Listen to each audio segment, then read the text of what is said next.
The phone was still in his vest pocket when he left the cemetery. He had not looked at it since Thursday. 4 days of carrying it without unlocking it, without scrolling, without doing the thing that everyone else did with their phones, when silence became too heavy to hold. He had watched other men in the chapter pull theirs out during the reception, at the roadhouse, filling the spaces between condolences with the small mechanical comfort of screens.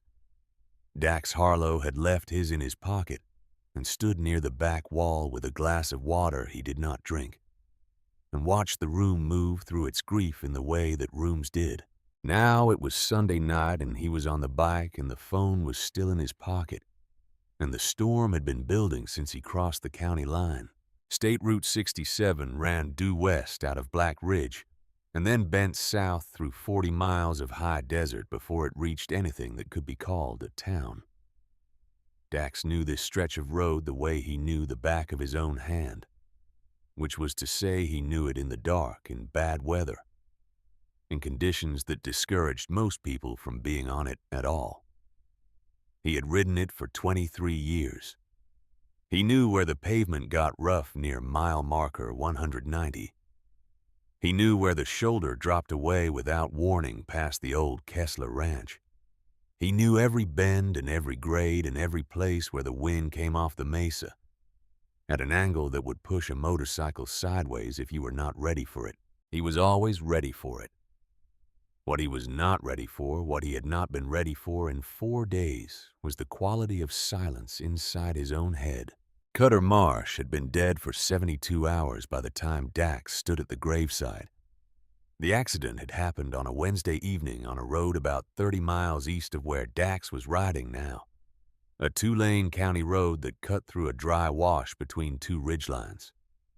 The weather had been similar to tonight, rain and wind and the kind of darkness that came down fast in the desert when the clouds were thick.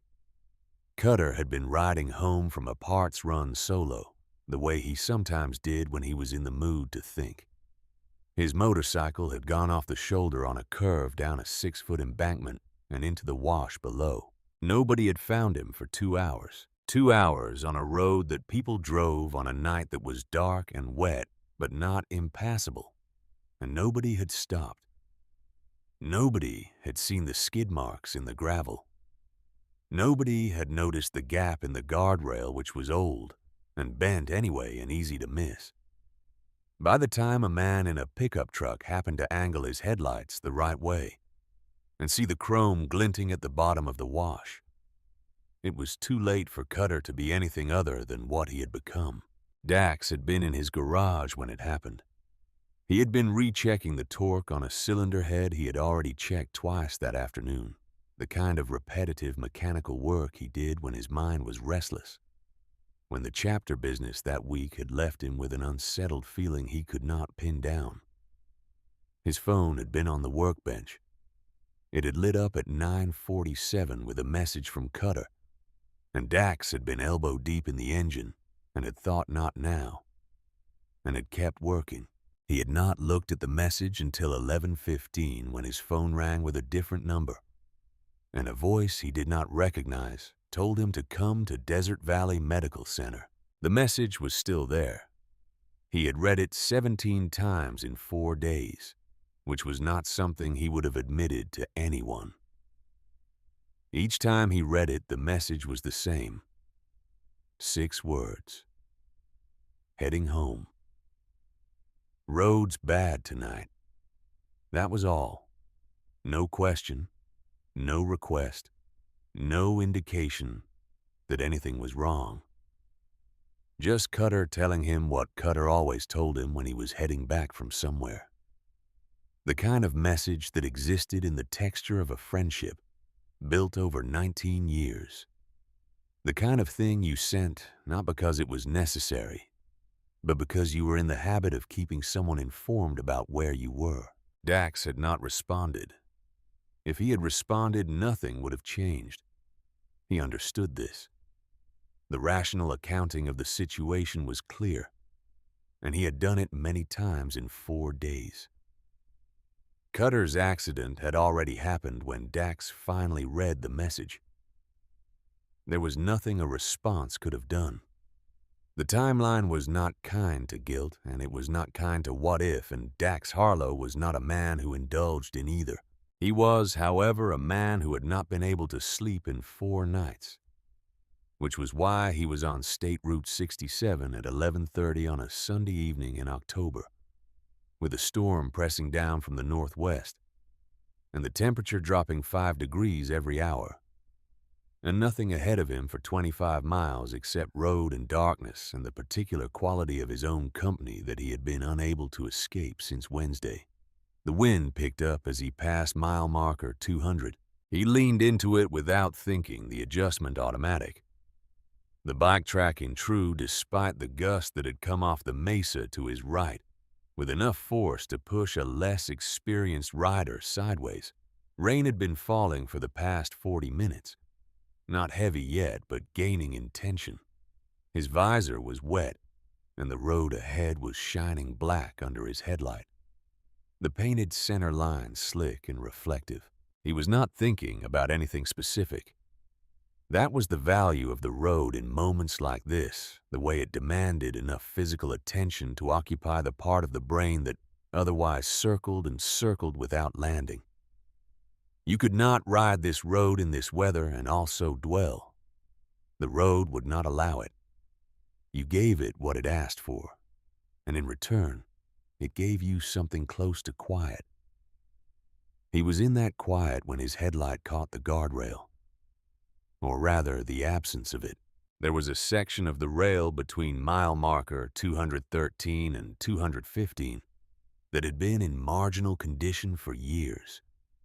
The kind of infrastructure that existed in a state of permanent deferred maintenance in underfunded counties. Dax had noticed it before without thinking much about it, the way you notice things along a familiar road that you had cataloged and filed and did not revisit. But something had changed in that section tonight. He slowed without deciding to. The guardrail on the left side of the road had been pushed outward. Not dramatically, not in the way that movie crashes looked, but in the specific and unmistakable way of an impact. The rail bowed away from the road at an angle that did not occur naturally. 2 of the anchor posts leaning at degrees they were not designed to lean at.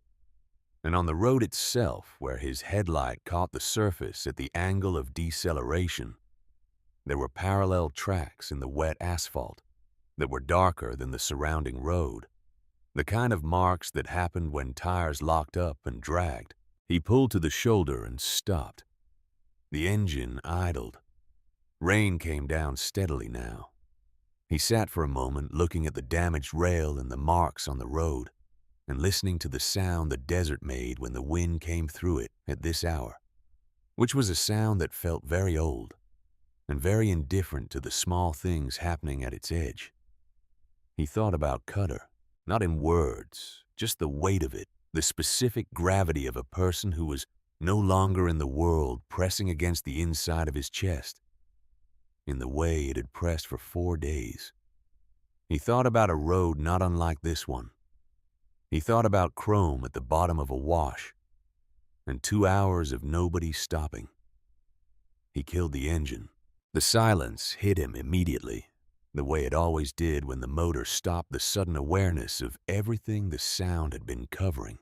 Wind, rain, the tick of cooling metal, and something else further down, something that his ears processed before his mind caught up with it. He was already moving off the bike before he had consciously made the decision to do so. He crossed the shoulder and pushed through the gap in the damaged rail and stood at the edge of the drop. The embankment here was not steep, maybe 8 feet down to a flat gravel area, before the terrain resumed its natural slope toward the dry wash to the south. His headlight from the bike illuminated part of it from above. What it showed him made him move faster. The patrol vehicle was on its side, against a cluster of desert scrub at the base of the embankment, its roof facing him, the passenger side door toward the sky. The emergency light bar was dark. One wheel was still turning slowly, slowing the way wheels did when they had recently stopped being in contact with the ground. The windshield on the driver's side was gone, whether from the impact or from what came after. He could not immediately tell. He was down the embankment in 4 seconds, boots sliding on the wet gravel, one hand on the ground for balance. The vehicle was a Black Ridge PD Patrol SUV. He could see the door markings, the reflective stripe, the badge emblem on the rear panel. The driver's door was open, which was not the same as saying a person had opened it. She was 12 feet from the vehicle. She had been thrown, or she had crawled, or some combination of the two that the marks in the gravel suggested were both partially true. She was lying on her side, one arm extended toward the SUV in a direction that spoke of a last effort to reach something, her uniform torn at the shoulder, her badge tilted at an angle. She wore a Black Ridge Police Department uniform. She was a woman, he could see that now as he reached her, and she was young, maybe early 30s, with dark hair plastered across her face by rain. He dropped to his knees beside her. The gravel was wet and sharp under him, and he did not notice. His hands found her neck before anything else. 2 fingers pressed into the carotid, and what he found was a pulse that was present and fast and wrong in the way that fast pulses were wrong when they were compensating for blood loss. He looked at her quickly, the kind of look he had learned in years of situations that did not allow for hesitation. The tear at her shoulder, a bruise forming high on her left cheekbone. Her lips slightly parted, her breathing shallow and uneven, the kind of breathing that announced itself as labor. Her service weapon was gone from its holster, not fallen gone. Her radio was on the ground 5 feet to her right, and it had been run over by something. He looked at her abdomen. The uniform fabric was dark there, in a way that was not the same dark as the rest of the wet fabric. He pressed 2 careful fingers against it and felt the warmth and the give that told him what he needed to know, before he pulled his hand back and looked at what the minimal light available showed him. Deep. The wound was deep, and the blood was moving steadily despite the rain, which meant it was fresh enough. And the vessel involved was significant enough that the rain had not yet diluted what was coming out of her to below the threshold of visible loss. He had maybe minutes before the situation changed categories from critical to something worse. He was already unbuttoning his flannel shirt as he assessed this. He stripped it off in one motion and folded it against itself twice thick, the way you wanted padding when the objective was sustained pressure. He pressed it firmly against the wound site with both hands and leaned his weight into it and looked at her face. Her eyelids moved slightly, not opening, just moving the way they moved when something in the brain was still working, even when the body had decided to step back from the immediate problem. He told her to stay with him. He did not raise his voice. He had learned somewhere along the line in situations he did not care to enumerate that raising your voice at a person who was barely conscious did not help them and only communicated panic to anyone else nearby. He kept his voice level. He kept his hands steady. He kept the pressure constant. And he looked at her face, and he talked the same way he would talk to a man. He was watching over, the same way he had talked to men before, in circumstances that varied in their particulars but not in their essential nature. Stay with him, not quit. Think about whatever was waiting at home. Think about coffee tomorrow morning. Think about anything that had a tomorrow attached to it. He got his phone out of his vest pocket with one hand, while keeping most of his weight through the other.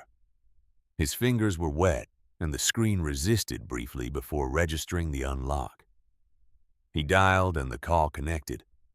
and he gave the location with the efficiency of a man who had given locations to emergency services before mile marker 214 on State Route 67, east of Black Ridge.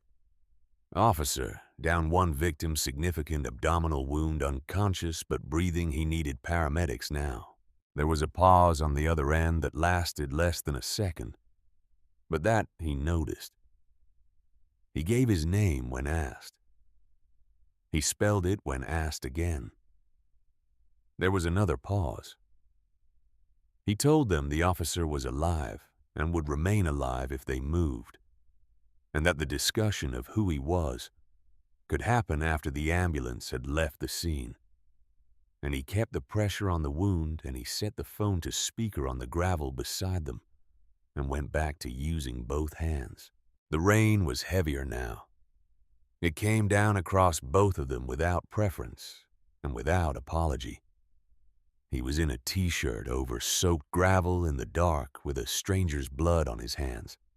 And the temperature was somewhere in the high 40s and dropping, and none of that was the thing he was thinking about.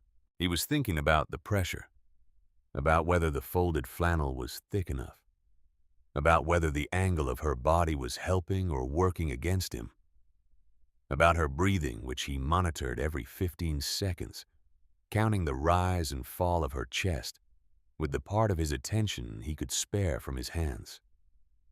He was thinking about the road. Not this road specifically, the other one. The one with the dry wash and the gap in the guardrail and 2 hours of nobody stopping. He was thinking about what it meant to be the thing that stopped. He talked to her. He told her the paramedics were coming. He told her the road was empty behind him and it would not take them long. He told her she was not alone on the road tonight, which was the most specific and most true thing he could say to her, though she could not hear it. He heard the first sirens at 11 minutes. They were still distant, but present, the particular quality of emergency sirens in open desert, the way they announced themselves long before they arrived. He did not release pressure. He did not move except to check her breathing, which had stabilized slightly, or at least had not worsened in the way he had feared it might in the first minutes. The lights hit the top of the embankment above him at 12 minutes and 20 seconds.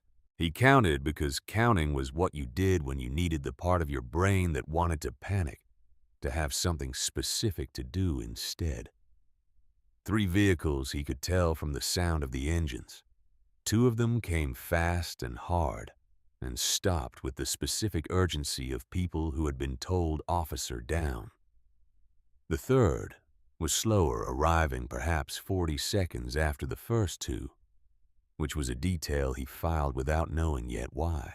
He heard boots on the road above. He heard voices. He heard the quality of recognition in the voices when they looked over the edge and processed what they were seeing. A quality that was not the same as relief, was not the same as gratitude, but was something older and more conditional. Commands came over the edge of the embankment. Step away from her. Hands up and visible. He kept his hands where they were. He kept the pressure constant. He looked up toward the lights without moving anything that mattered. He told them what he had told the dispatcher. If he moved his hands, she would bleed out before the paramedics reached her. That was not drama. That was the situation. They could act on it however they chose. And that was their call to make. Not his. But the pressure was not moving until someone was there to replace it with something better. 3 seconds. He counted those too. Then a voice from above said, "Get the medics down there now." And the specific quality of the standoff changed. The paramedic who reached her first was a man in his 40s who moved the way people moved when they had done this enough times for their body to be ahead of their thinking. He looked at the wound. He looked at the hands. He looked at Dax, and he asked a single question. "Who packed this?" Dax said nothing. He simply kept his hands where they were until the paramedic had his own in place. And then he slowly, deliberately moved back and let the hands be exchanged. He stood up. His knees were wet with gravel and blood, and he did not look at them. The paramedic said something to his partner that Dax did not hear over the wind, and his partner responded, and then the first paramedic looked back at Dax directly with an expression that carried its own weight. He said she would not have made it to the hospital otherwise. He said it plainly, the way medical people sometimes stated things plainly, when they wanted to be precisely understood without embellishment and without uncertainty. Dax said nothing. He took several steps back from the area around the officer and stood near the base of the embankment with his hands visible at his sides and watched the paramedics work. 2 more officers had come down the slope now, and they positioned themselves in the specific way that law enforcement positioned themselves around a person they had not yet categorized, not hostile enough to escalate, but not trusting enough to relax. One of them was young, a woman in her late 20s, and she kept looking at the wound and then at Dax, and then back at the wound with an expression that was working through several things at once. Dax looked at the damaged guardrail above them, at the marks in the gravel, at the pieces of the scene that told him what had happened before he arrived. The way scenes always told you things if you looked at them with the right kind of patience. Her service weapon was gone. Her radio had been deliberately disabled, not damaged in the crash, but run over afterward by something with a specific wheelbase, the tread marks in the gravel, still legible in the paramedic's work light. She had been hit from behind. He was almost certain of it from the way the vehicle had gone through the rail. And she had been hit at a speed that spoke of intent rather than accident. This was not a collision. This was something that had been done to her. The sergeant who came down the embankment 2 minutes later had the face of a man who had been doing this job for a long time and had developed the specific kind of patience that was indistinguishable from wariness at certain angles. He looked at the scene. He looked at Dax. His gaze went to the patch on the back of the vest Dax had put back on while waiting the red and white Hells Angels insignia that announced itself without apology in the light of the work lamps the paramedics had set up. He told Dax to start talking.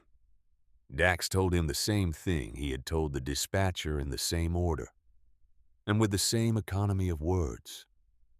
He had been riding west on 67. He had seen the damaged guardrail and the marks on the road. He had come down and found the officer. He had not seen another vehicle. He had not seen any other person. He had applied pressure to the wound, called 911, and waited. That was everything he knew. The sergeant looked at him for a long time. Dax did not look away. He was not in the habit of looking away from direct attention, and he saw no reason to start. He told the sergeant to check the traffic cameras on the 67, and that whatever they showed would be consistent with what he had just said. The sergeant did not answer this. He told one of the younger officers to take Dax to the 3rd cruiser that had arrived, and to stay with him, and he turned back to the paramedics who were doing the kind of rapid, focused work that did not leave room for observation.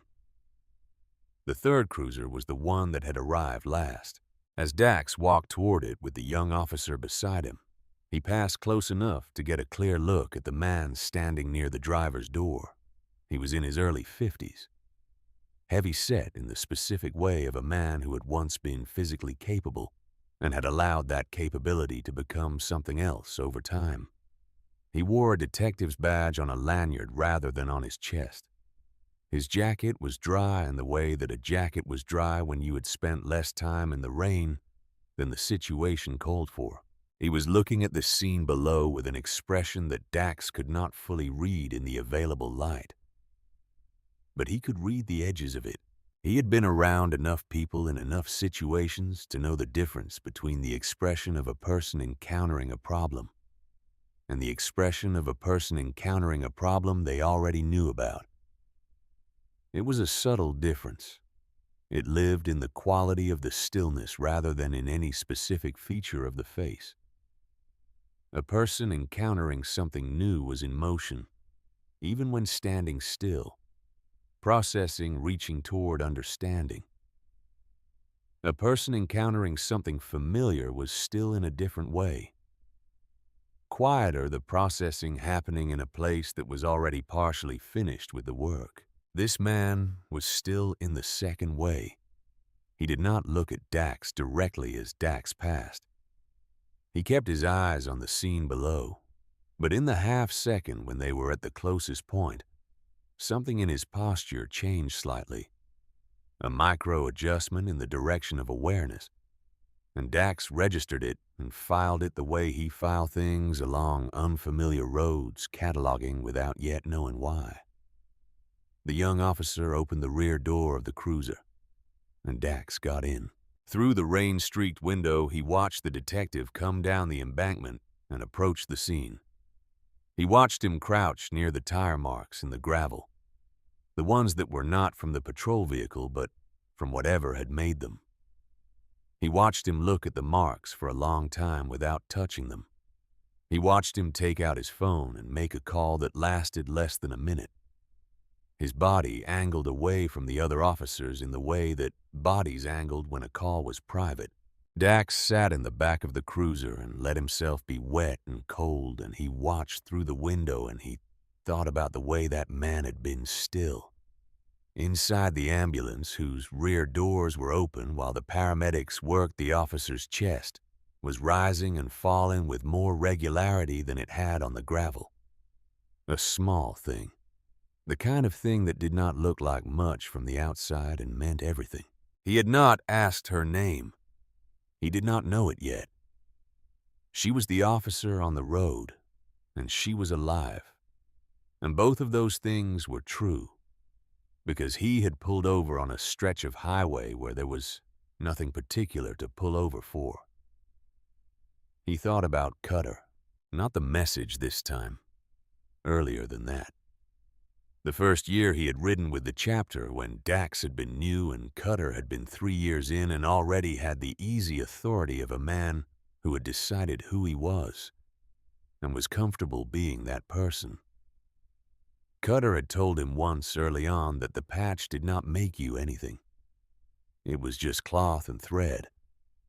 What you did in the dark when nobody was counting was the only thing that actually accumulated. The only thing that built into something real over time. Dax had thought about that many times in the years since. He was thinking about it now in the back of a cruiser with gravel in his boots and another man's blood on his hands, and the cold coming through the windows in the way cold came through windows that were not designed for comfort, and the detective outside on the phone with whoever he was calling at midnight in the middle of State Route 67. The lieutenant arrived 20 minutes later. Traffic camera footage would not be available until morning. But the sergeant had already made the request and had been told the cameras at the relevant positions were functional, and that the footage would be pulled as soon as the access protocols were followed. He came to the cruiser himself to speak with Dax, which was a different level of attention than the cruiser detail warranted. And he asked the same questions the sergeant had asked and received the same answers. Then he said something that the sergeant had not said. He said the paramedics' preliminary assessment had been that the wound had been packed correctly, which in his experience was not something that happened accidentally. And he asked Dax where he had learned to do it. Dax told him it was not the first time he had needed to know. The lieutenant looked at him with the particular expression of a man recalibrating something. He did not say anything further about it. He told Dax they would need a statement in the morning, asked him to come to the department by 9, and told the young officer to take his contact information. Then he went back to the scene and Dax watched through the wet window as the ambulance doors closed and the vehicle began moving slowly at first and then with purpose up the access path to the road where its lights came on, and it accelerated west toward Black Ridge. He sat in the silence after it left and looked at the space where it had been. The detective was still on the periphery of the scene. He had a notebook out now, or something that looked like a notebook, in the work light, and he was writing in it. He had been at the scene for nearly 40 minutes, and Dax had not yet seen him speak to anyone other than the person on the phone. He had also not approached the young officer to ask what Dax had said. That was the kind of thing people who wanted information did in Dax's experience. They asked the person who had the information. If you did not ask, you were either already satisfied with what you knew, or you were not interested in what the information would add to your picture. The detective was not asking, which meant one of those two things was true. Dax looked out at the road above the embankment, at the place where the guardrail had been, and where the gap now showed. The rain had eased to something between drizzle and thought, still present, but no longer insistent. The desert floor beyond the embankment was dark and flat, and extended to a horizon he could not see in the current conditions. Somewhere out there between here and wherever he had come from, and wherever he was going, there was a man who had run a police officer off the road and taken her weapon and left her in the dark. That man had driven away from mile marker 214 and continued wherever he was going. Dax thought about what kind of a man drove away from what he had left behind him. He thought about the detective with his notebook and his phone call, and the specific quality of his stillness when he had first come down the embankment and looked at the scene. He thought about Cutter, which he could not seem to stop doing, but this time the thought had a different edge to it. Not the edge of the message, not the 6 words in "The road's bad tonight," and the silence that had followed. The edge of what Cutter had said about the only things that actually accumulated. The young officer returned to the cruiser and took down a number and a name on a form that already had a case number printed at the top. Dax gave him what he was asked for. The name on the form matched the patch on the vest. He watched the officer look from the form to the patch and back to the form and write it down. Without comment, the professional neutrality of a young person doing a job they had been trained to do in the specific way they had been trained to do it. He was released at 1:30 in the morning. His bike was still on the shoulder where he had left it undisturbed. He checked it out of habit, the things you checked when a motorcycle had been sitting unattended in conditions you had not anticipated. Everything was as he had left it. He put on his helmet. He looked down at his hands, which were dry now, but still showed the traces of what they had done in the way that hands showed things long after the fact, in the lines and the spaces between the knuckles. He started the engine. He did not immediately pull out onto the road. He sat for a moment with the engine running and the headlight illuminating the damaged guardrail and the gap in it, the gap where the gravel showed the marks of what had come through it. The gap that he had caught in his headlight with 2 seconds to spare before he would have been past it.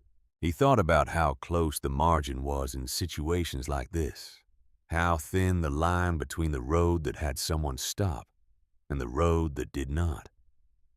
How many factors had to align or fail to align for a person to be on the right stretch of highway at the right speed, at the exact moment when being there could make a difference.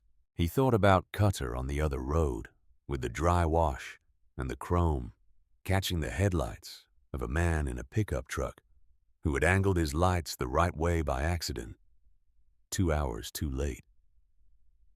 He thought about the text message in his pocket that he had not looked at since he had read it for the 17th time that morning. He pulled out onto State Route 67 and rode east toward Black Ridge, with the rain clearing and the stars beginning to appear at the edges of the storm, and the road stretching out ahead of him, in the headlight empty and familiar, and requiring everything he had to give it, which tonight was less than usual. but still enough. In the precinct on Alcott Street in Black Ridge, a detective named Cal Pruitt sat alone in his car in the parking structure for 22 minutes after returning from the scene. He was not on his phone during this time. He was not writing in his notebook. He was looking at the windshield, which showed him the concrete wall of the parking structure in the yellow cast of the overhead lights. And he was thinking. He had been thinking since the moment the dispatch call had come through on his radio, and the location had registered, and the description of the vehicle involved had registered, and his stomach had done what his stomach did. When two things he had been keeping carefully separate suddenly became the same thing. Vic Sadler had driven a dark-colored sedan. Vic Sadler had a history that Pruitt knew about in ways that were not currently documented in any active file. Vic Sadler had been the subject of 3 separate reports over the past 8 months. Reports that had arrived on Pruitt's desk and been marked and processed in the way that things were marked and processed when a person in a particular position decided that a particular piece of paper needed to travel a particular direction rather than the one it was headed. None of those reports were in the system. That was the thing that Pruitt sat with in his car in the parking structure for 22 minutes. The thing that was not in the system. The thing that would not stay not in the system if the right people started asking the right questions in the right order. He had a name for the biker now. Dax Harlow. He had pulled it off the young officer's form when the officer had set the clipboard down for 30 seconds to help with the equipment. He had memorized it in the way he memorized things efficiently, and without writing them down the way he handled things, he did not want to exist in notes. Dax Harlow had a history. He had found that out in the parking structure with his phone and 12 minutes of searching. There was a civil litigation matter from 6 years ago in a neighboring county. A complaint involving a traffic stop and an allegation that had been eventually settled without admission. It was the kind of thing that, presented in the right framing, suggested a pattern of adversarial behavior toward law enforcement that could serve a particular narrative. Not a perfect tool, but a tool. He sat in the parking structure for 22 minutes, and he thought about tools, and about the things that were not in the system, and about a woman in a hospital bed who was alive when she should not have been, which was a complication. He had not built into any calculation he had made in the past 8 months. Then he got out of his car and went inside to write his incident report. Sylvia Mercer left for work at 7:42 on Thursday morning. Dax had been parked on the cross street for 20 minutes before she appeared, watching the house from the angle that gave him the most without giving anything away. The silver sedan backed out of the driveway with the careful precision of someone who did everything in the observable world with care. She was dressed for the office, composed. She looked from the distance of 200 feet, and through the windshield of a truck she had never seen like a woman who had slept well and was having an ordinary Thursday. She did not look like a woman who had tied a child to a tree 2 nights before. He went to the department at 9 in the morning as asked. He sat in a chair that had been placed in a room that was not an interview room but was not a waiting room either. A middle space that departments used when they wanted to talk to someone without the formal implications of the other option. A detective he had not seen before asked him the same questions that had been asked twice already in the same order, and Dax gave the same answers in the same order, which was the only sensible approach to being asked the same question multiple times by different people. Consistency was not a strategy. It was just what happened when you were telling the truth. He was there for an hour and 20 minutes. When he left, the morning was bright and cold in the way October mornings in the high desert were bright and cold. The kind of clarity that arrived after a storm had spent all its intention and left the air with nothing in it but itself. He rode back to his place on the east edge of Black Ridge, the small house with the detached garage that had been the actual reason he bought the property, and he pulled into the garage and sat on the bike for a moment after the engine stopped. He had a camera system. It was not elaborate, the kind of setup you bought because motorcycles were expensive and the neighborhood, while not dangerous, had enough foot traffic at odd hours to make the precautions sensible. 2 exterior cameras on the garage, one on the front of the house, and the camera mounted to the fairing of the bike itself, a forward-facing unit he had installed 2 years ago after a near miss with a truck that had drifted into his lane on the interstate. And he had wanted afterward to have a record of things like that if they happened again. He had not thought about the bike camera since before the cemetery. He thought about it now. He went inside and made coffee, and sat at the kitchen table with his laptop and pulled the footage from the camera's memory card, which still held everything from the past 72 hours, because he had not cleared it since before the funeral. He started at the timestamp that corresponded to when he had left Black Ridge on Sunday evening and moved forward at normal speed. Watching the road come at him through the rain, the headlight reaching out ahead, and the dark pressing in on both sides. The familiar progression of mile markers going by at the pace of a man riding steadily but without hurry. He watched himself slow down. He watched the damaged guardrail appear in the upper right of the frame, the way the headlight caught the section of bent metal at the specific angle that had drawn his attention. He watched the shoulder approach and the frame tilt as he pulled over. Then the camera was pointed at the scrub on the road's edge, and the remaining footage from that location showed nothing useful. The angle all wrong once the bike was stationary. He went back and watched the approach again.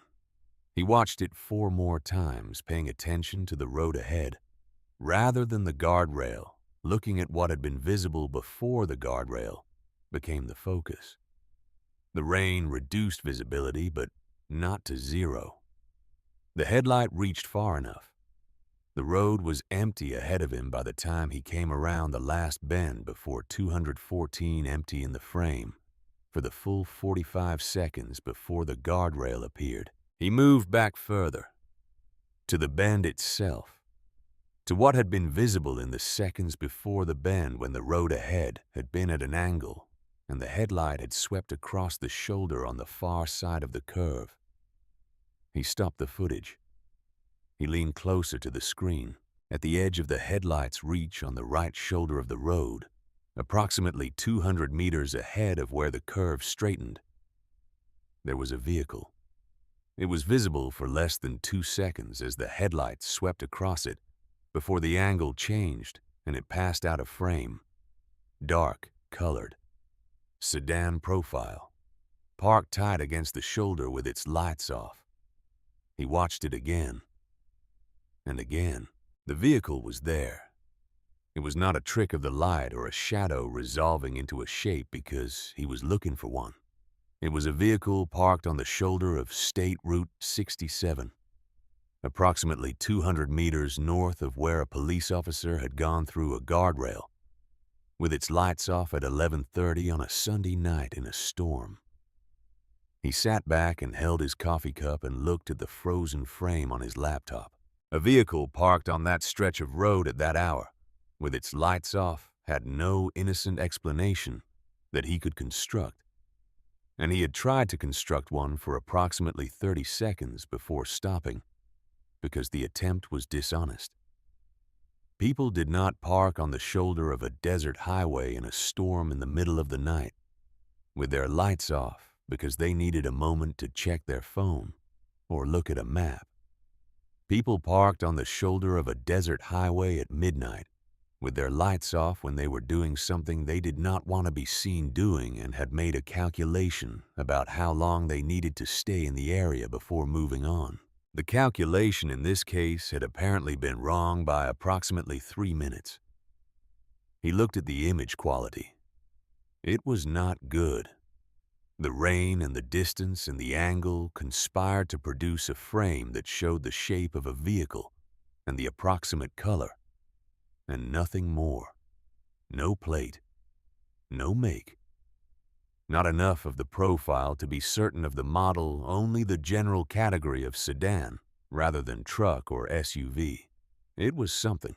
Whether it was enough was a question he did not yet have the information to answer.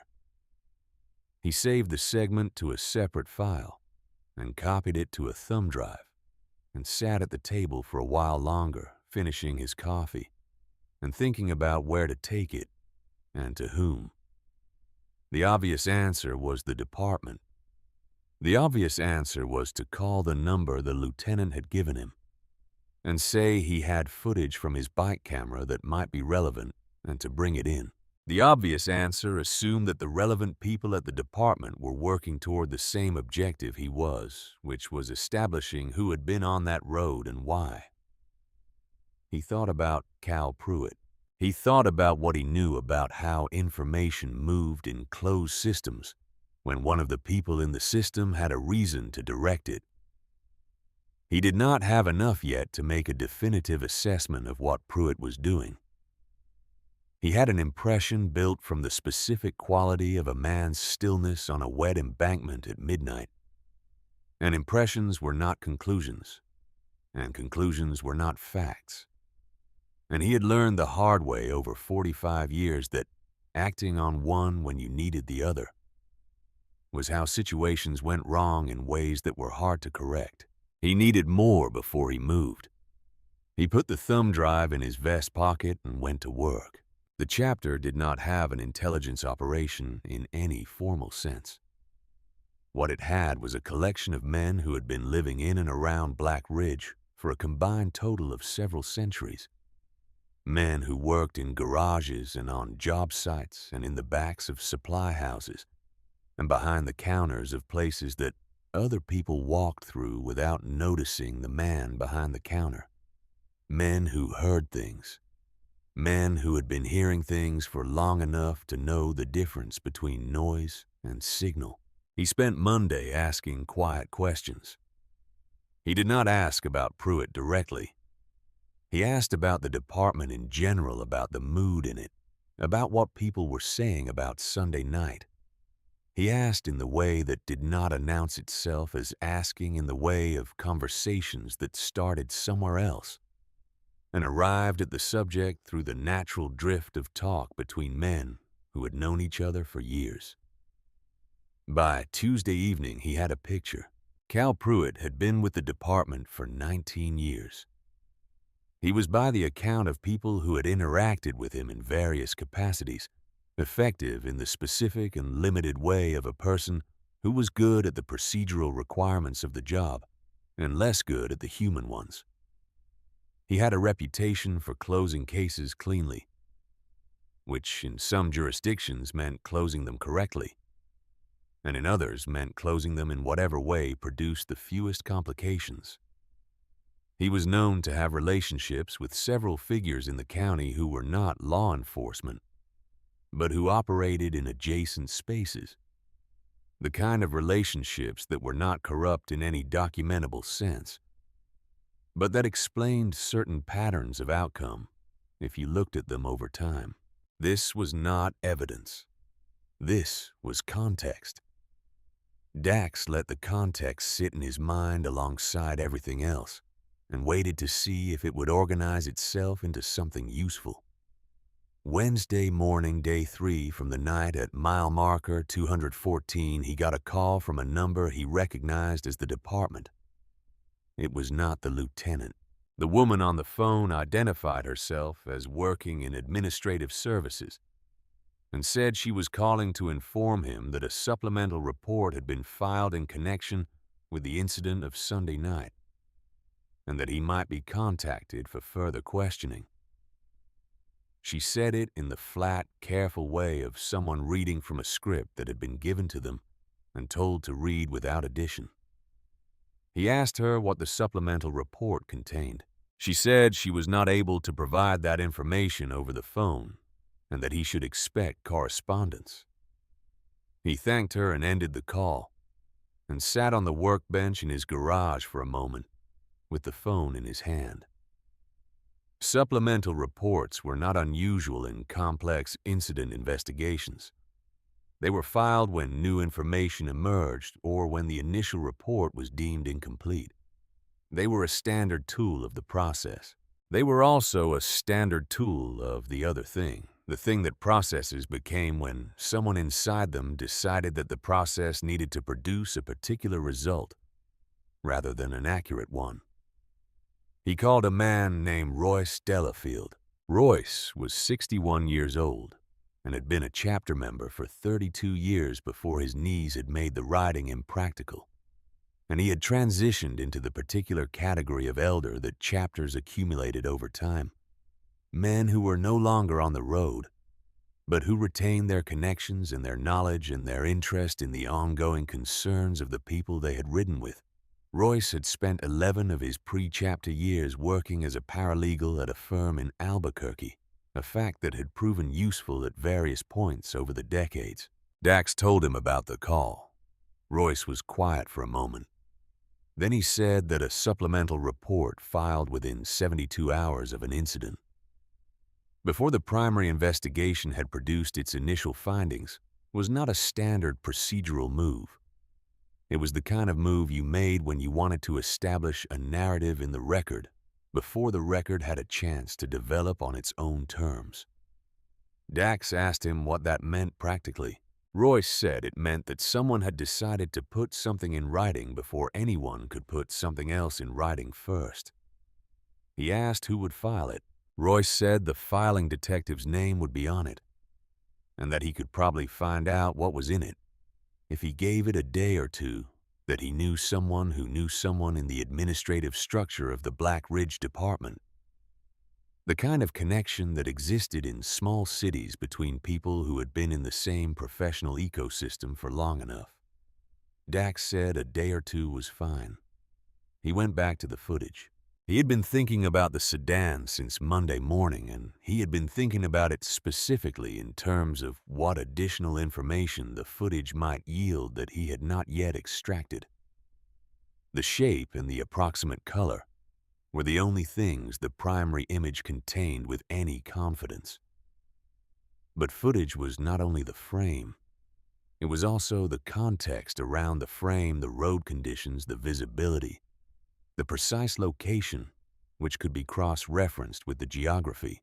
He pulled up a satellite image of State Route 67 around mile marker 214 and compared the shoulder geometry to what was visible in the footage frame.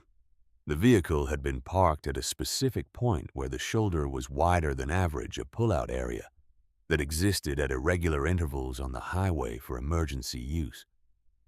The pullout at that location was the closest one to the guardrail section that had been damaged, which meant whoever had parked there had chosen it deliberately, which meant they had been familiar with the road. He wrote this down in the notebook he kept on the workbench for things he did not want to lose track of, the same notebook where he wrote part specifications and torque values and the occasional reminder about a bill that needed paying. Thursday was day 4.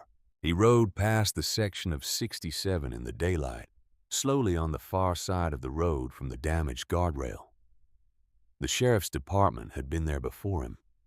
There were evidence markers still visible at the embankment access point, and the rail itself had been flagged with yellow tape. He did not stop. He noted the distance between the pullout where the sedan had been and the break in the rail, and calculated it on the odometer. 212 meters. Close enough to observe. Far enough to not be obviously at the scene. He rode back to Black Ridge and spent the afternoon in his garage, working on a carburetor rebuild for a customer's vintage bike that needed his hands to stay busy so his mind could work on the other thing without the friction of inactivity. Royce called at 6 on Thursday evening. The supplemental report had been filed by Detective Cal Pruitt. It described the incident as follows: an individual with known affiliations to an outlaw motorcycle organization had been found at the scene of an injured officer, under circumstances that in the filing detective's professional assessment warranted further investigation. The report noted the individual's prior involvement in a civil litigation matter related to a law enforcement interaction in an adjacent county.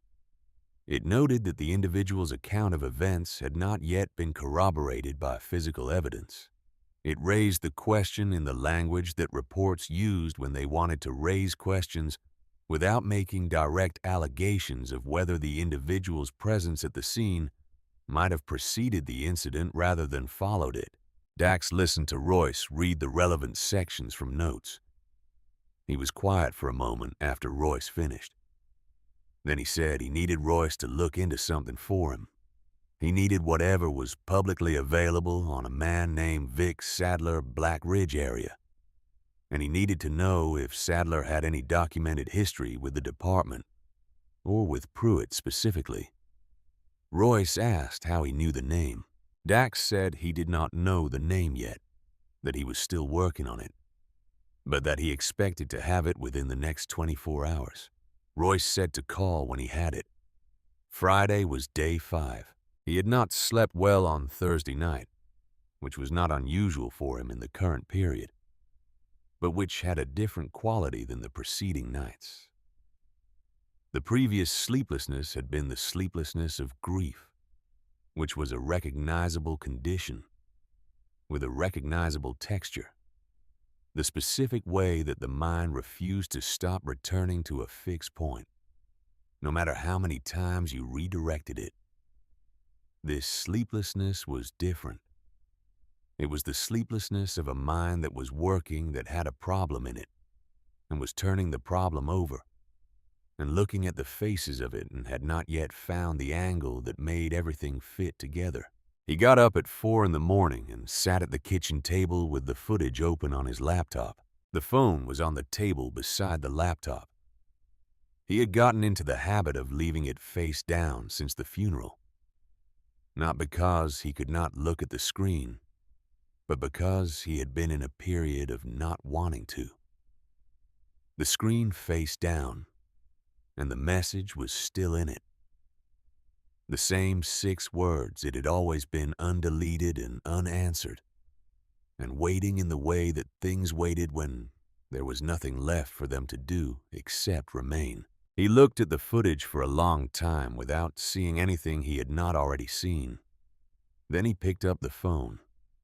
He turned it face up and looked at the screen, and unlocked it and navigated to the message thread, and looked at the last message the way he had looked at it 17 times before. The timestamp, the 6 words, the lack of anything after them. Heading home. Road's bad tonight. He set the phone face down again. He looked at the frozen frame on the laptop, the dark sedan at the edge of the headlight's reach, the shoulder of the road, the rain. He thought about a man who had driven away from what he had left behind him, who had driven past a woman he had put on the ground and kept going because the road was bad and the night was dark and nobody had been there yet, and the calculation had said that the window was still open. He thought about windows. He went back to the footage, and this time he did not start at the moment he had slowed. He started 10 seconds before the bend further back at the stretch of road where his headlight had reached toward the pullout. He had looked at this section before, but he had been looking at the vehicle shape, confirming what he already knew was there. He had not been looking at the road surface. He watched the headlights sweep across the asphalt as he came around the bend. He watched the pavement come into frame. He stopped the footage. He leaned so close to the screen that the image resolved into individual pixels at the edges. On the road surface, visible for less than a second in the headlight, sweep before the angle carried the frame past. There were marks on the wet asphalt that were not the regular surface texture. Curved marks. The kind that happened when a vehicle accelerated away from a standing start, and the rear tires broke traction briefly on a wet surface before catching. Acceleration marks, pointing south, away from the direction of Black Ridge, made recently enough that the rain had not yet fully dissolved them. The sedan had been there, and it had left. He had arrived approximately 3 minutes after it left. He sat with that for a long time. Then he called Holt Brennan.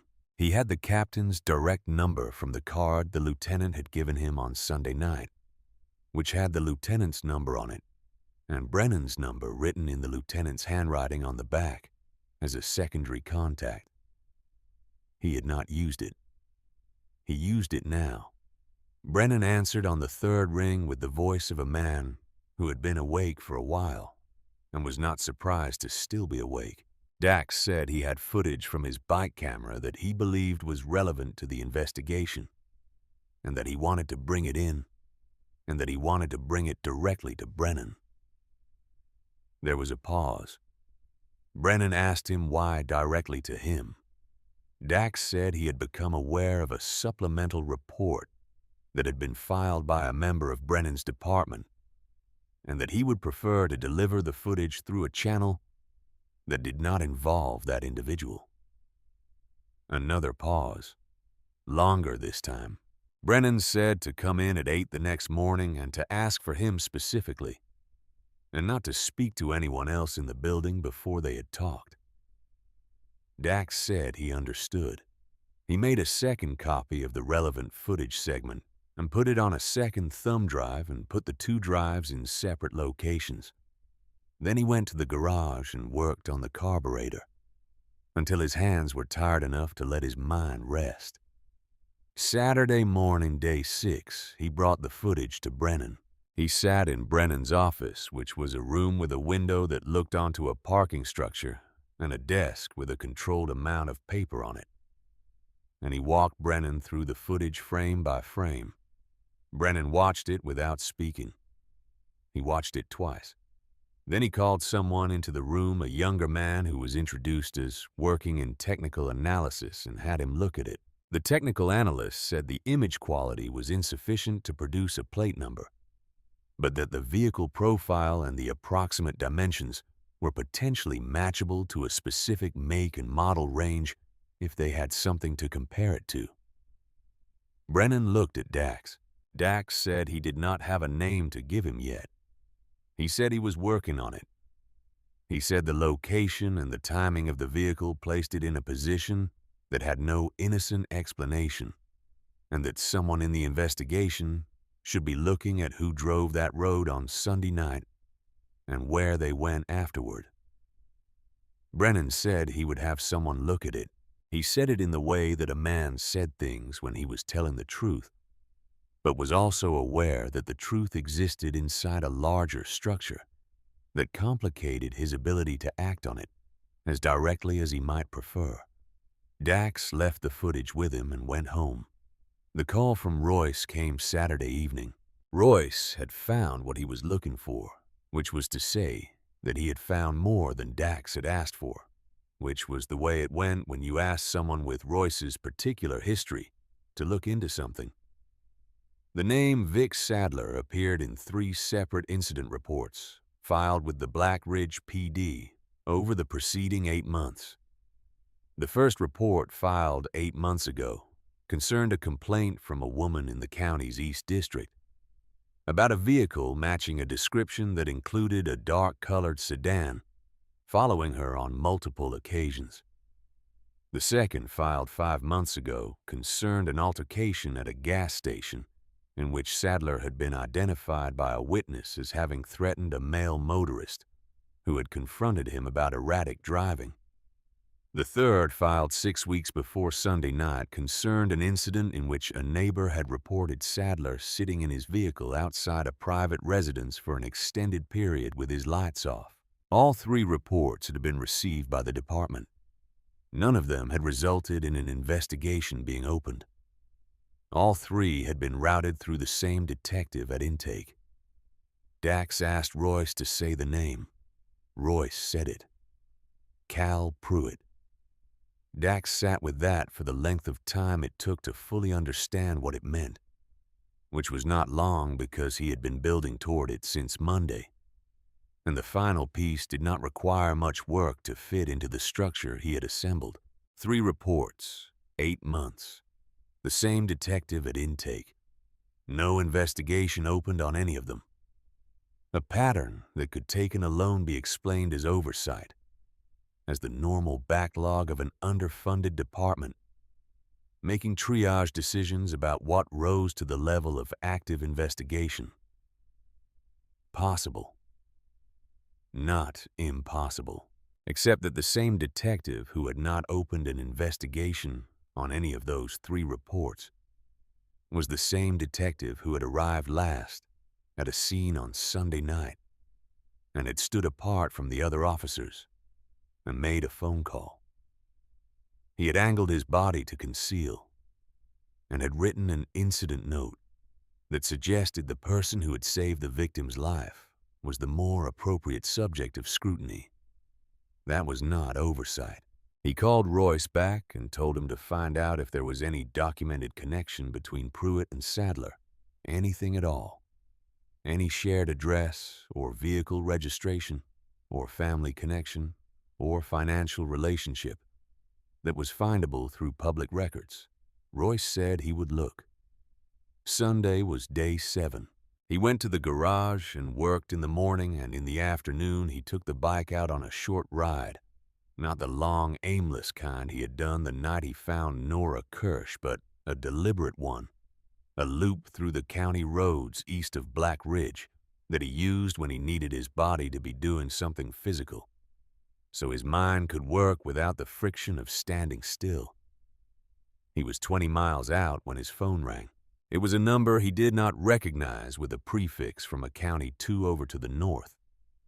The man on the other end identified himself as a detective with the Harmon County Sheriff's Department and said he was calling because they had a person in custody in connection with an incident in their county, and that some materials found on the person appeared to connect to an incident in Black Ridge, and he was checking to see whether there was a relevant open investigation.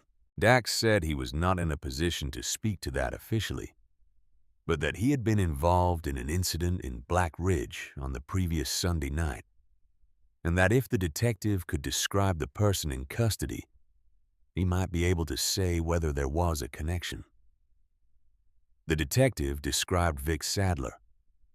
Dax said there was very likely a connection and gave him Brennan's name and number. He pulled over on the county road and sat on the bike with the engine idling and the desert around him, doing what the desert did in the late afternoon of a clear October day, which was to say it sat in a light that made everything look more permanent than it was. Sadler was in custody. That meant the investigation would now expand in a direction that would make the contents of those 3 reports relevant, which meant that someone was going to ask why 3 reports about Vic Sadler had been routed to the same detective and produced no investigative action, and that someone was going to ask that detective to explain the pattern. He called Brennan. Brennan answered immediately, which suggested either that he had been waiting for calls or that Sadler's arrest had already reached him. It had already reached him. Dax asked him about the 3 reports.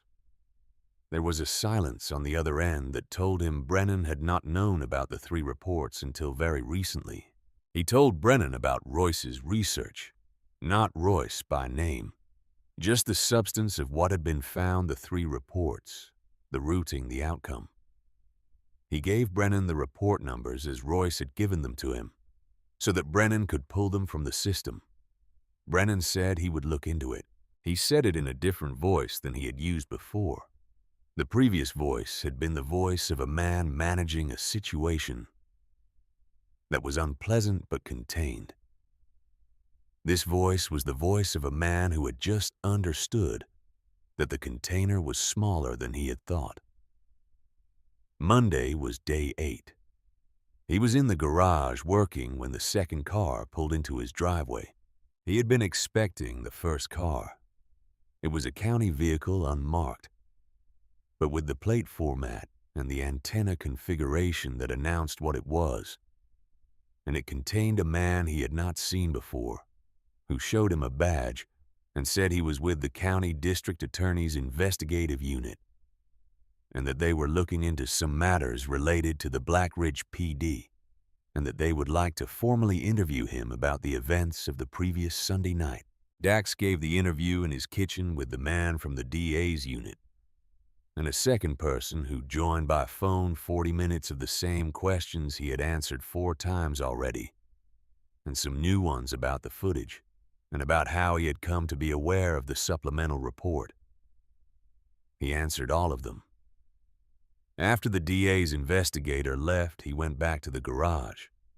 The second car arrived at 20 minutes past 4. He knew it was Pruitt's car before the man got out of it. He had gotten Pruitt's plate number from Royce on Saturday, the kind of information that was publicly available if you knew where to look, and had someone who knew where to look and the plate matched. He watched through the garage window as Pruitt got out of the car and straightened his jacket and looked at the garage, the way a person looked at a space they were approaching with a purpose they had decided on ahead of time. Dax came out of the garage and stood in the driveway. He did not say anything. He waited. Pruitt stopped about 10 feet away. He looked around the property in the casual way of a man making a general survey rather than looking for anything specific. The way that was actually looking for things while pretending not to. Then he said, Cutter Marsh.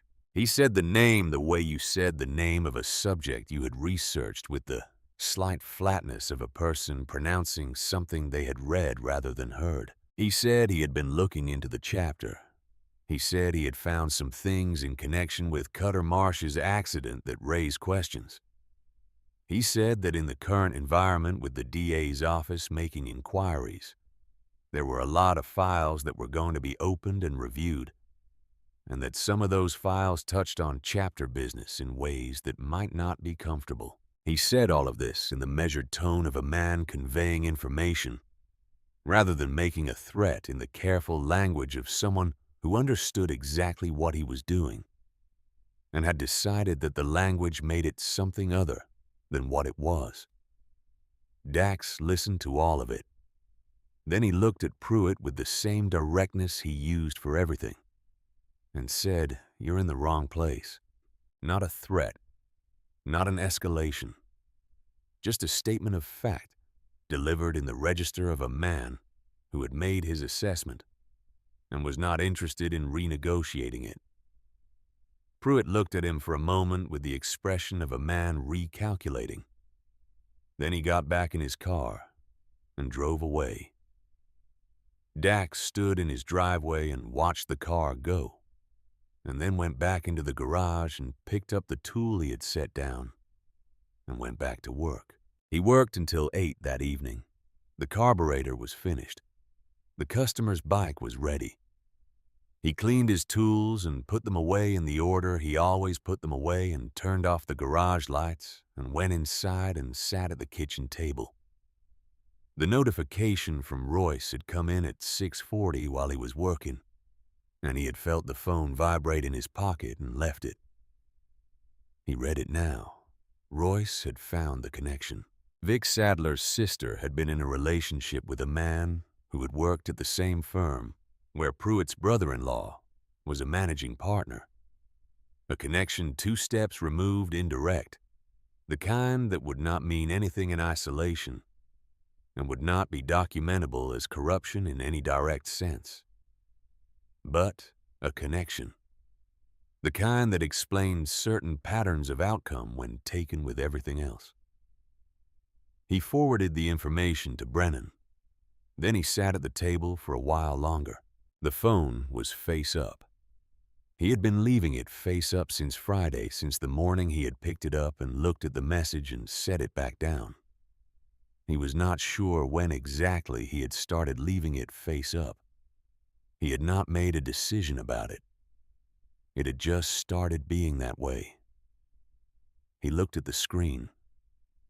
The notification from Royce had pushed the message thread down the home screen. He had to scroll slightly to see it. He scrolled and looked at it. 6 words. The timestamp.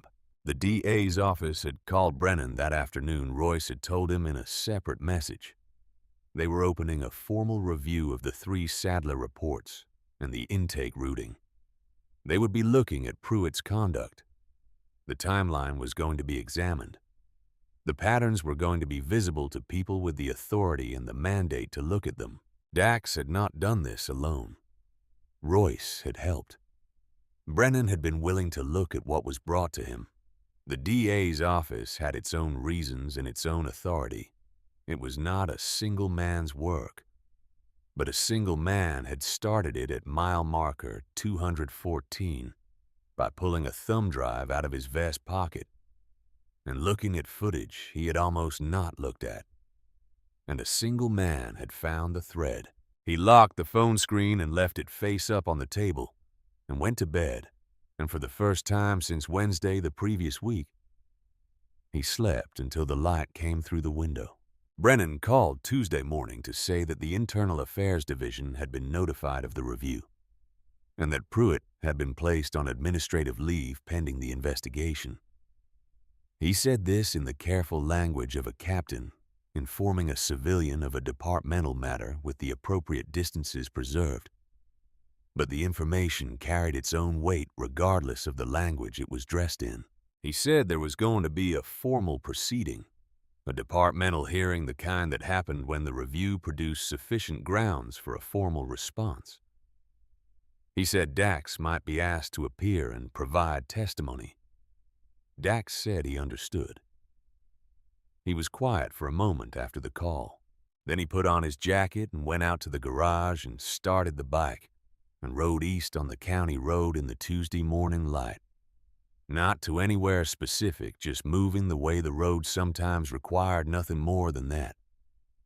You keep moving through it. And he thought about the proceeding that was coming and about the footage on the thumb drive in his vest pocket and about the 10 days between mile marker 214 and whatever was going to happen next.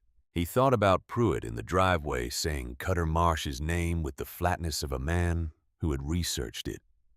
He thought about a man named Vic Sadler in a room in Harmon County with the specific quality of stillness that came from knowing the window had closed.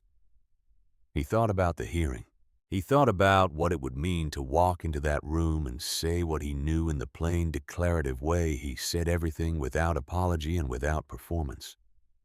And he thought about what it would cost and what it would do, and whether the doing of it was the kind of thing that accumulated the way Cutter had said.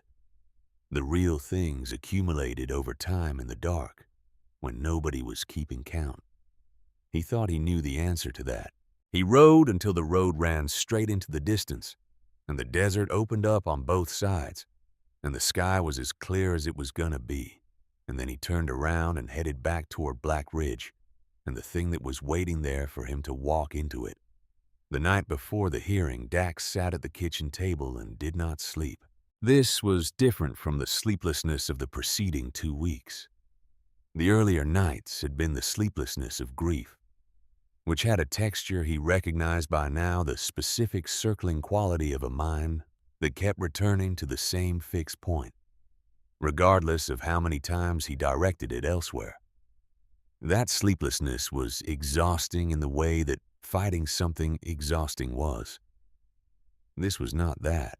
This was the sleeplessness of a man who had arrived at the edge of something large and was standing at the edge, looking at the shape of it. Clearly, not afraid of it, not eager for it, simply present with the fact of it and with the understanding that the morning would come, at the pace it was going to come at, and that there was nothing useful he could do about that except be ready when it did. The 3 reports were in a folder on the table. He had printed them from the copies Royce had sourced, each one showing the date of receipt and the routing notation and the outcome designation and the detective's intake signature at the bottom of the confirmation field. He had organized them with the oldest on top. 8 months ago. 5 months ago. 6 weeks before the night on State Route 67. 3 documents, 3 dates, the same signature on each one. Beside the folder, he had the technical document from Brennan's analyst, the formal assessment of the bike camera footage that stated in precise technical language what the footage could and could not support as an evidentiary claim. He had the timestamp record showing the GPS coordinates and the time markers. He had his own written account of everything from the moment he had left the Chapter Roadhouse after Cutter's funeral reception to the morning of the interview with the DA's investigator. 4 pages in his own handwriting, plain declarative sentences in chronological order, stating what he had seen and done and understood and in what sequence. He had the thumb drive. He had looked at all of it together many times in the past several days. He was not looking at it now for new information.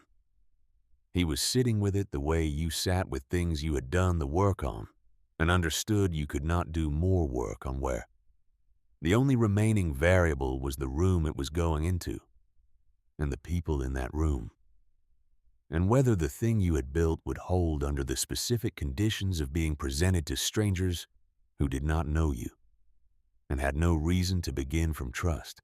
He had been in rooms before where that was the condition, where the starting position was suspicion rather than openness, and the work was to move it not through persuasion, but through the weight of what was true being said, plainly by someone who was not asking the room to like them, but only asking it to look at what was on the table.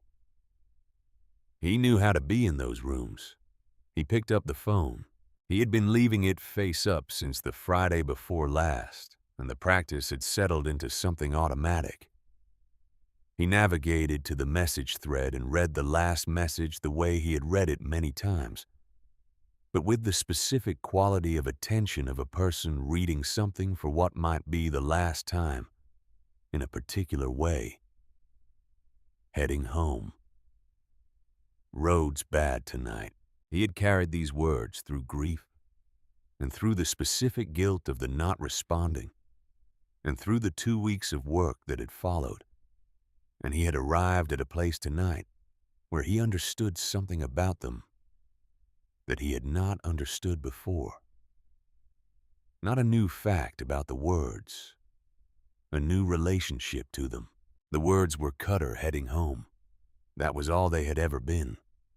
A man moving through bad conditions in the direction of where he belonged, doing what he did, sending a message because keeping a person informed of your location was a form of saying that person mattered to you.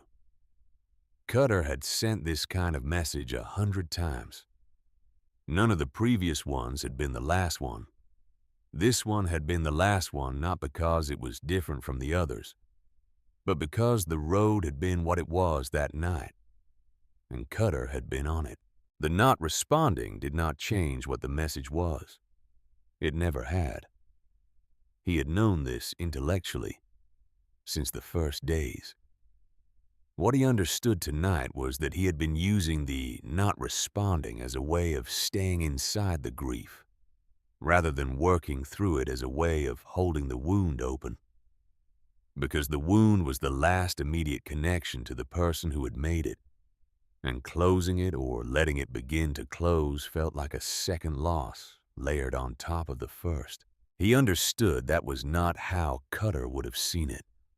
Cutter would have said something precise and unsentimental about the function of wounds and the difference between honoring a person and using the fact of their absence as an anchor you drag behind you. He would have said it without ceremony in the tone of a man stating something obvious, who was aware that obvious things sometimes needed to be stated. Dax set the phone face up on the table.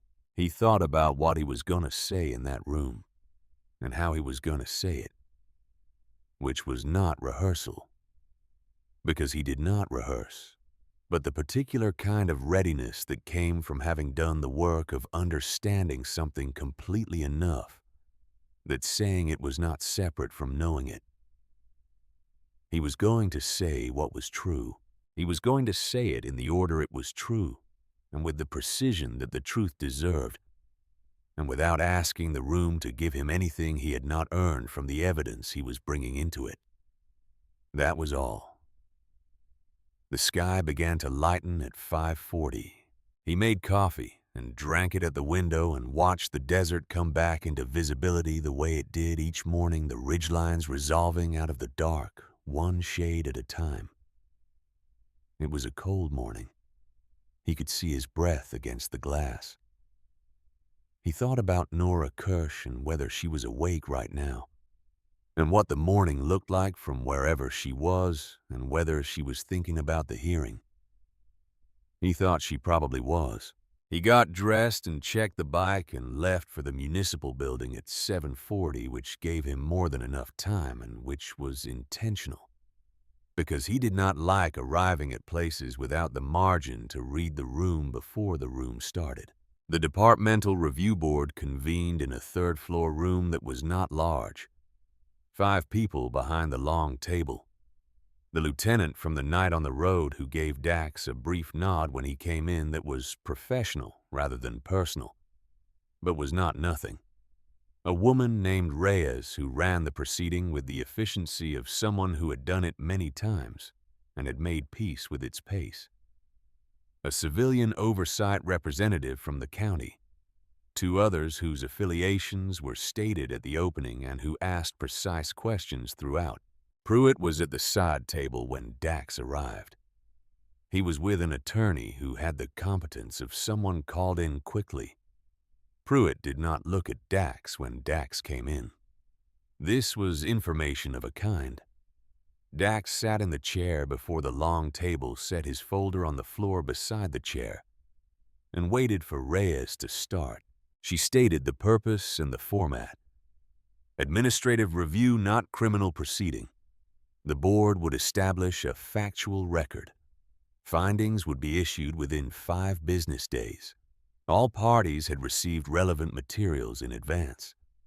She asked Dax to state his name and connection to the events under review. He gave his name. He said he had been present at mile marker 214 on State Route 67 on the night of October 14th, had provided emergency care to Officer Nora Kirsch, had subsequently provided video evidence to Captain Brennan, and had cooperated with the district attorney's investigative inquiry. She asked him to walk the board through the events beginning from his first observation of the situation at mile marker 214. He did.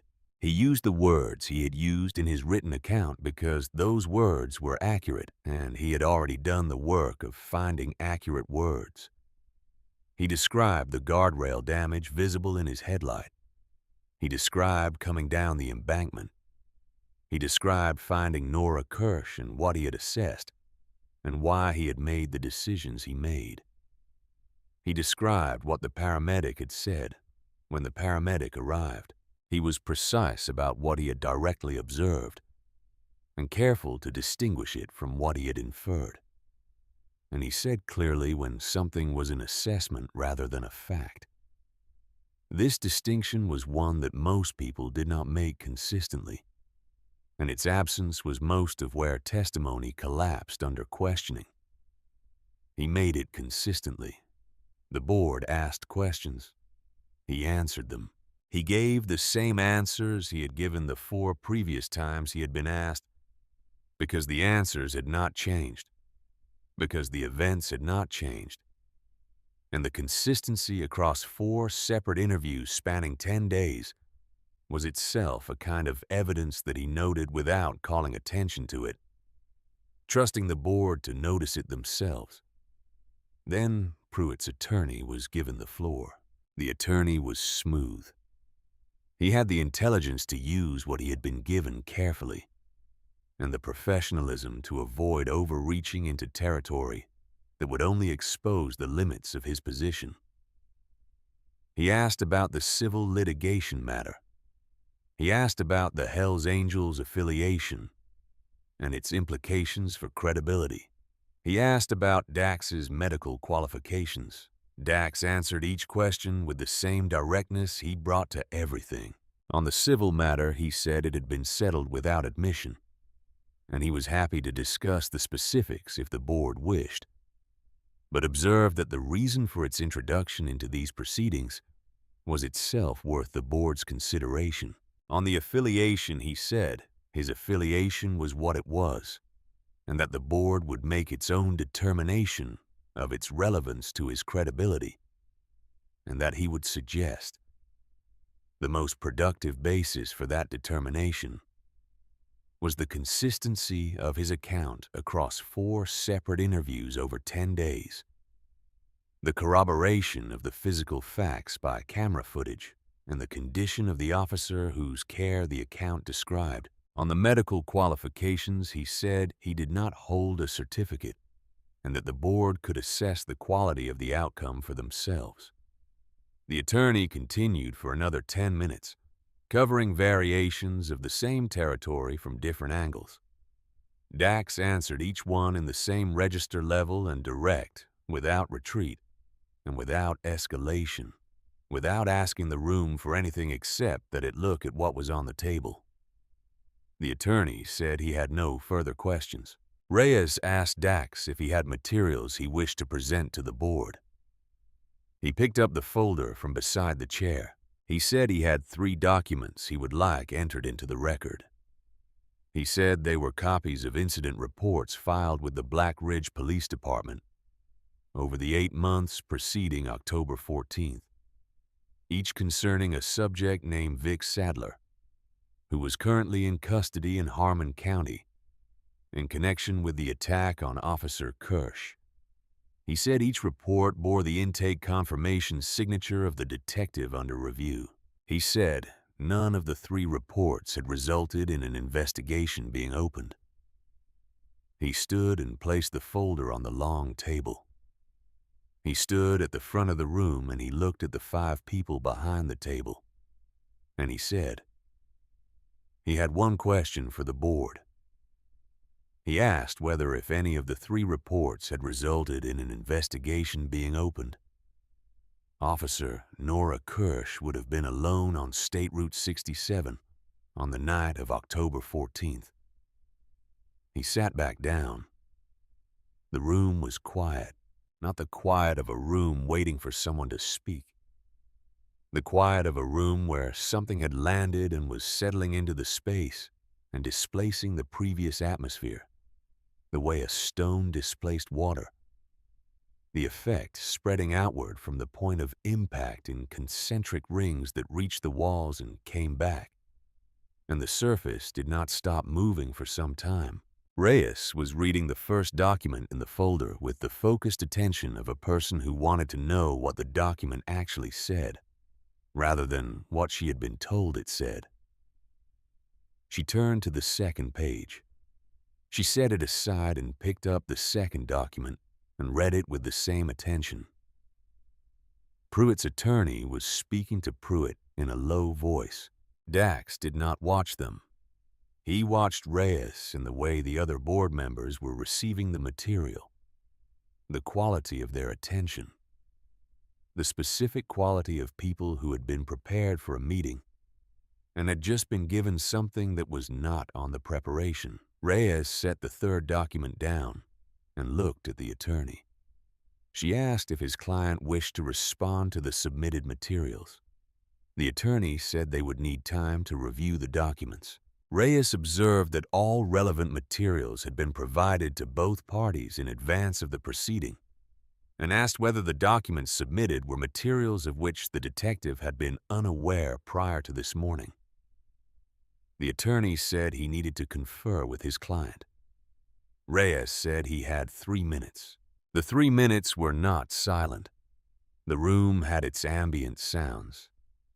The ventilation, the distant traffic from the street below. The sound of people in the proceeding managing the awareness that something had shifted in the room and that the shift was irreversible. You could not unknow something once it had been stated plainly in a formal record with signatures attached.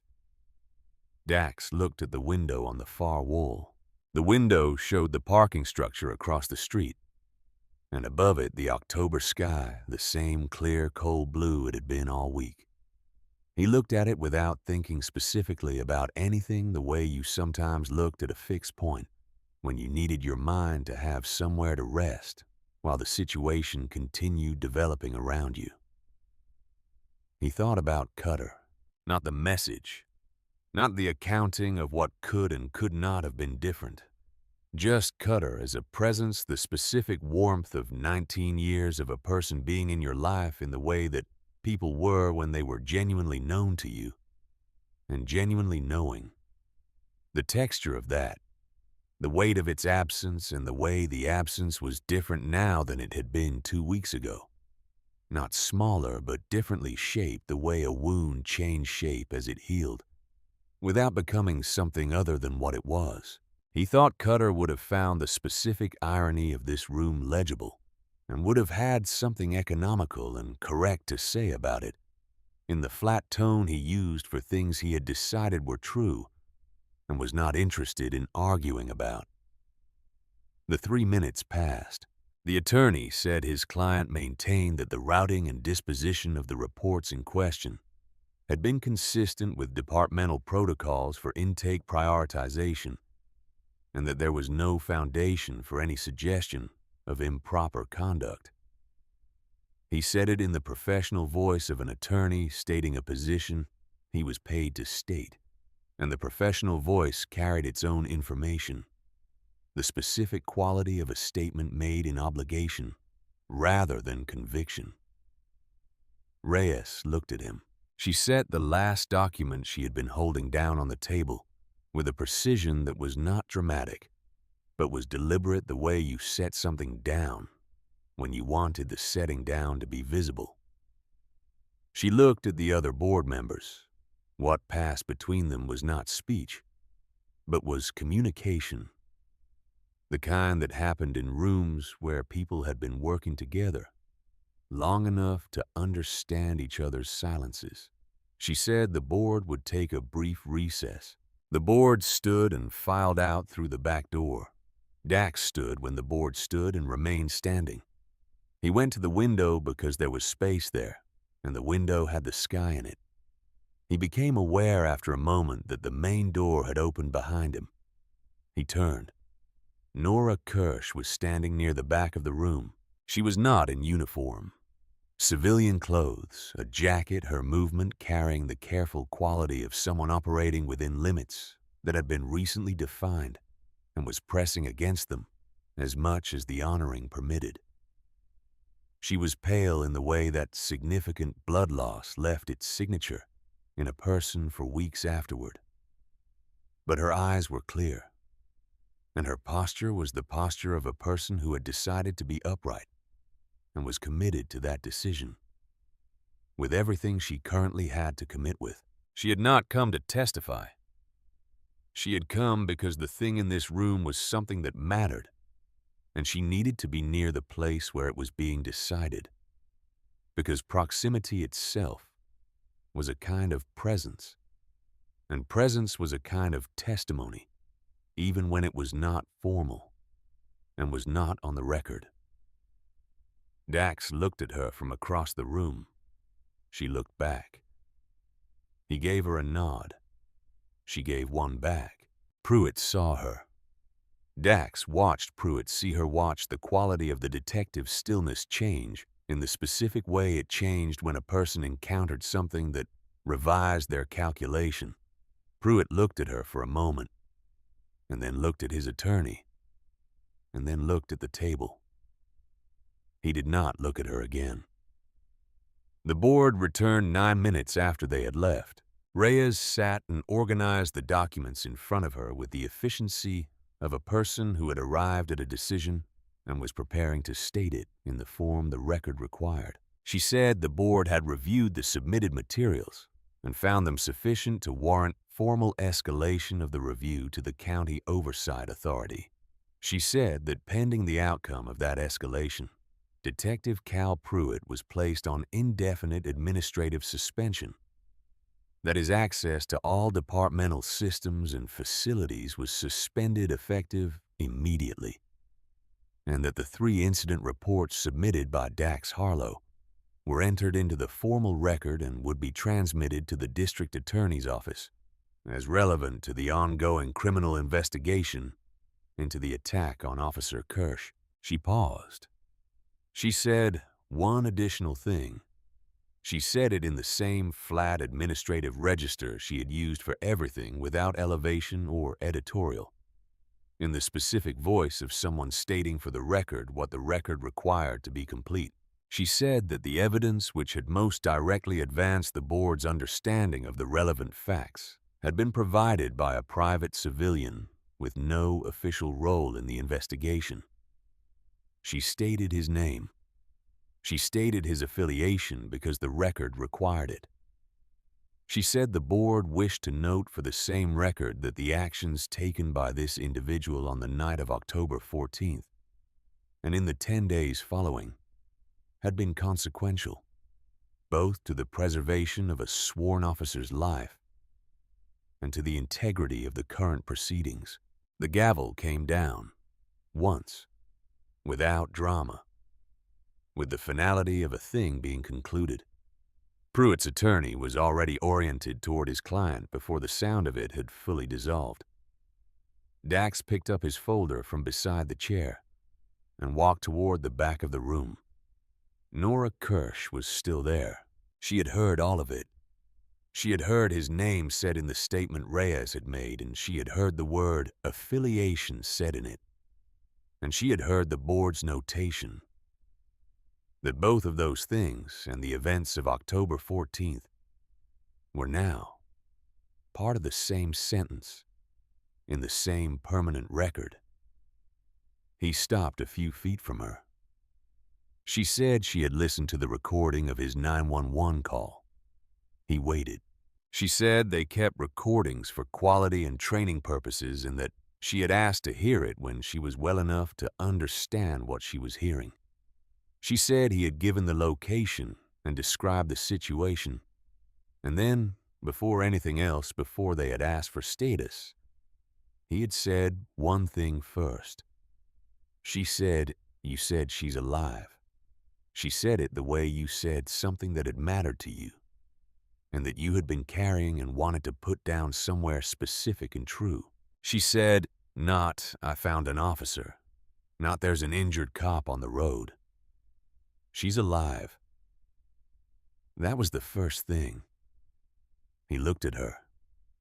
He thought about the gravel and the pulse that had been present and fast and working harder than it should have had to work. He thought about the specific weight of the word alive, when alive was the thing that was still true but was not going to be true indefinitely without intervention. He said it seemed like the right thing to lead with. She was quiet for a moment. She said, "I know who you are. I looked you up when they told me your name." She said it without apology, the way someone said a factual thing that needed to be acknowledged before what came next could be said honestly. "I know what the patch means to a lot of people." He said nothing. She said, "I also know what 12 minutes on the ground in October means." He said you were alone on a bad road. He said it without inflection, the way he said things that were simply true and did not require anything added to them. Someone needed to not drive past. She looked at him for a moment. Then she extended her hand. He shook it with the care that the situation warranted, aware of what she was still recovering from, and aware that she was choosing to be standing in this room, and that both of those things were true simultaneously, and neither canceled the other. She said, "Thank you." He said, "I'm glad you're standing up." It was the most precise thing he could say, and he said it without addition. And she received it in the same register, two people standing in a hallway outside a room where something had just been settled. In the ordinary and unremarkable aftermath of it, he went down the stairs and through the main doors and into the October morning. He parked in the garage and sat on the bike in the quiet.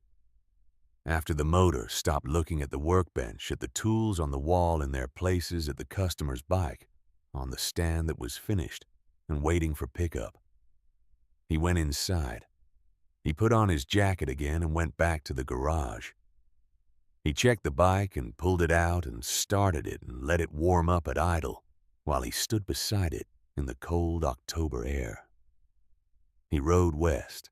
State Route 67 opened up once he crossed the county line, the same 40 miles of high desert he had been riding for 23 years. He rode at the pace of the conditions, which were good clear sky and dry road, and a headwind from the northwest that was present, but not insistent. He slowed at mile marker 213. The temporary orange barrier was still in place where the damaged section of rail had been. Bright against the gray of the desert scrub, the kind of visibility that said, "Look at this, something needs attention here." The yellow evidence tape from the initial investigation had mostly come down in the wind of the intervening week. He pulled to the shoulder at 214 and stopped. He killed the engine. The silence came in the way it always came when the motor stopped, the sudden awareness of everything that had been underneath the sound, while the sound was present. Wind. The creak of the temporary barrier in the light gust. The ambient presence of the desert in the middle of the day, which was a kind of silence that was actually made of many sounds. The movement of air through dry vegetation, and the distant call of a bird, and the small sounds of the road surface responding to temperature in the way that surfaces did. He got off the bike. He stood on the shoulder with the orange barrier to his left and looked at the gap. The barrier was closing the gap that had been open on the night he had come around the last bend from the east at 11:30 in the rain. He tried to reconstruct the specific visual conditions of that moment. The headlight reaching forward, the rain reducing the range, the specific angle at which the damaged rail had been visible, the 2-second window, the way he had already begun to lean back into the road before something had made him straighten. He stood with all of that and did not try to make it into anything more than what it was. He reached into his jacket pocket. He took out the phone and looked at the screen and unlocked it and navigated to the message thread. He read the last message. Heading home. Road's bad tonight. He had read these words in grief and in guilt, and in the specific accounting that grief and guilt required when they were being honest. He had read them in the middle of the night at the kitchen table and on the shoulder of county roads and in the quiet of the garage. He had read them in the hearing room in his mind while Reyes was stating findings and his name was being said in connection with the affiliation and what he had done. He read them now, standing at mile marker 214. He understood that Cutter had been heading home. That was what the message said. A man heading home on a bad road doing what he did, keeping the people who mattered to him informed of where he was because that was a form of saying they mattered. He had been the person he always was, right up to the last moment of being that person. And the last moment had arrived without announcement, the way last moments always did. There was nothing in the 6 words that was a wound. The wound was in the silence after them, the silence of the road, and the 2 hours, and the man in the pickup truck who had arrived too late because the angle of his headlights happened to be wrong until they happened to be right. He looked at the words one last time.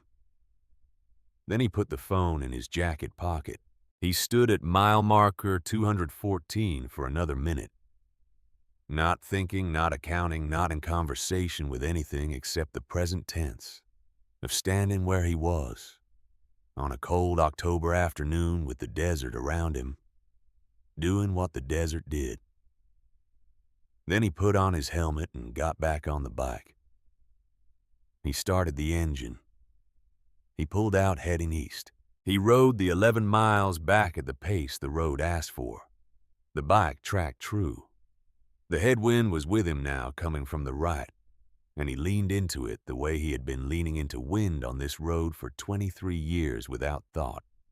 The adjustment purely physical, purely the accumulated knowledge of the body doing what it had learned to do. He turned off the highway onto the county road. He pulled into the garage. He sat on the bike after the engine stopped and looked at the workbench. He thought about Cutter one more time, not with the weight of the past 2 weeks, but with the simple presence of a person thought about the way you thought about someone who had been real and was still real in the ways that people remained real after they were gone.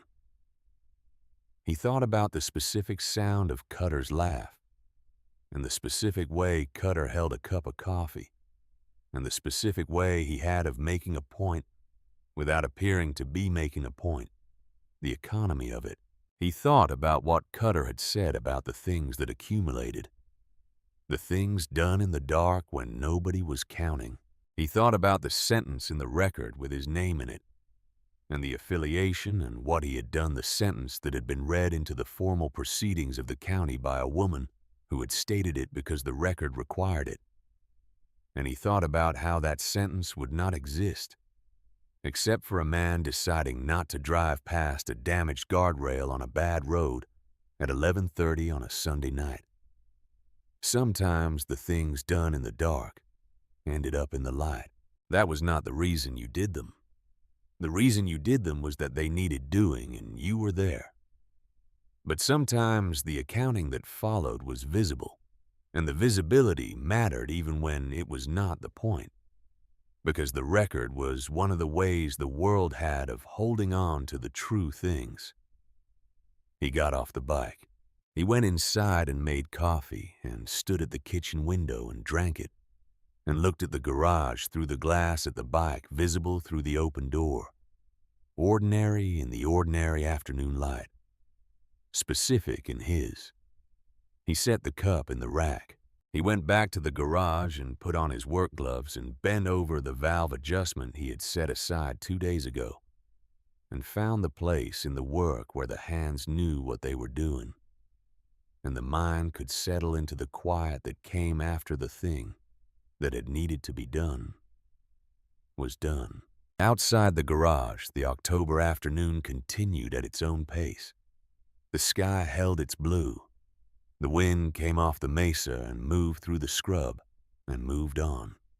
11 miles west on State Route 67, the orange barrier stood in the gap at mile marker 214, temporary and bright visible from a distance, doing what barriers were supposed to do until the permanent repair could be made.